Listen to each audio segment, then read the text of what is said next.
আমার প্রিয় দর্শক শ্রোতা, আসসালামু আলাইকুম। আপনাদেরকে ভোরের আলো ইউটিউব চ্যানেলে স্বাগতম। আমার প্রিয় দর্শক শ্রোতা ও স্যার ম্যাডাম, আজকের নিউজের শিরোনাম হচ্ছে শিক্ষকদের বদলি সফটওয়্যারের কাজ শেষ, কি বলছে মাউসি, জানুন সঠিক তথ্য। আমার প্রিয় দর্শক শ্রোতা, ভোরের আলো সম্পূর্ণ একটি শিক্ষা বিষয়ক চ্যানেল। প্রতিদিনের তথ্য নির্ভর ও বিশ্বস্ত শিক্ষা সংক্রান্ত নিউজ পেতে চ্যানেলটি সাবস্ক্রাইব করুন। নিউজটি ভালো লাগলে লাইক, কমেন্ট, শেয়ার করুন। সাথে থাকুন, শেষ পর্যন্ত দেখুন। আমার প্রিয় দর্শক শ্রোতা ও শিক্ষক মণ্ডলী, আপনারা জানেন বেসরকারি এমপিওভুক্ত শিক্ষা প্রতিষ্ঠানের শিক্ষকদের বদলি কার্যক্রম খুব দ্রুত শুরু হতে যাচ্ছে। বদলি কার্যক্রম সুষ্ঠুভাবে পরিচালনার জন্য একটি সফটওয়্যার তৈরির কাজ চলছে। ইতিমধ্যে ফেসবুকে বলা হচ্ছে যে সফটওয়্যার তৈরির কাজ শেষ।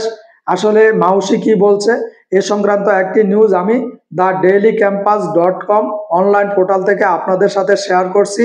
সাথে থাকুন, শেষ পর্যন্ত দেখুন। দ্য ডেইলি ক্যাম্পাসের বিস্তারিত নিউজে বলা হচ্ছে, বেসরকারি শিক্ষা প্রতিষ্ঠানে কর্মরত এমপিওভুক্ত শিক্ষকদের বদলি সফটওয়্যার তৈরির কাজ চলমান রয়েছে।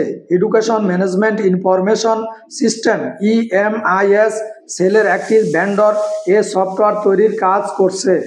বৃহস্পতিবার 19শে জুন সকালে দ্য ডেইলি ক্যাম্পাসের সাথে আলাপকালে এসব কথা জানান মাধ্যমিক ও উচ্চশিক্ষা অধিদপ্তর মাউসির মাধ্যমিক শাখার উপপরিচালক মোহাম্মদ ইউনুস ফারুকি।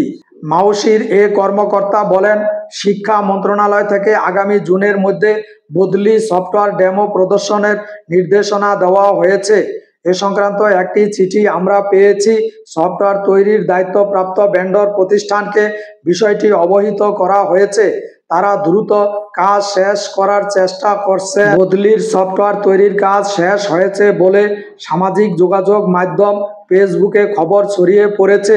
এ তথ্যের কোনো সত্যতা আছে কি না এমন প্রশ্নের জবাবে মাউসির উপপরিচালক মোহাম্মদ ইউনুস ফারুকি বলেন, ফেসবুকে যে খবর ছড়িয়েছে তার কোনো সত্যতা নেই, কেননা এখনও বদলির সফটওয়্যার তৈরির কাজ শেষ হয়নি।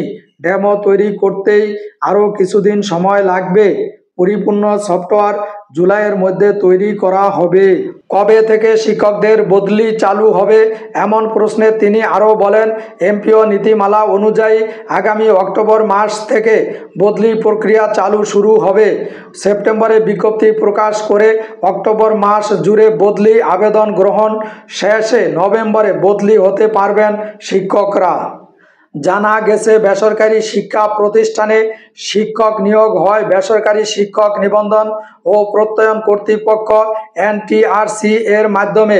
শিক্ষকরা আগে গণবিজ্ঞপ্তিতে আবেদনের মাধ্যমে প্রতিষ্ঠান পরিবর্তনের সুযোগ পেতেন, তবে আমলাদের বিরোধিতার কারণে সম্প্রতি সেই সুযোগ বন্ধ হয়ে গেছে। পরবর্তীতে শিক্ষকদের দীর্ঘদিনের আন্দোলনের কারণে বদলি চালুর উদ্যোগ নেয় অন্তর্বর্তী সরকার। ইতোমধ্যে এ সংক্রান্ত নীতিমালা জারি করা হয়েছে। চলতি বছর থেকে NTRC এর সুপারিশে নিয়োগ পাওয়া শিক্ষকরা বদলির সুযোগ পেতে যাচ্ছেন। আমার প্রিয় দর্শক শ্রোতা ও স্যার ম্যাডাম, আমি আপনাদের সাথে নিউজটি শেয়ার করলাম। নিউজটি ভালো লাগলে লাইক, কমেন্ট, শেয়ার করুন। সাথে থাকুন। প্রিয় দর্শক শ্রোতা, ভোরের আলো একটি শিক্ষা বিষয়ক চ্যানেল। এখানে নির্ভরযোগ্য ও বিশ্বস্ত শিক্ষা সংক্রান্ত প্রতিদিনের নিউজের আপডেট পাওয়া যাবে। চ্যানেলটি সাবস্ক্রাইব করুন, আমাদের সাথে থাকুন। আজকে এ পর্যন্তই। আল্লাহ হাফেজ, আসসালামু আলাইকুম।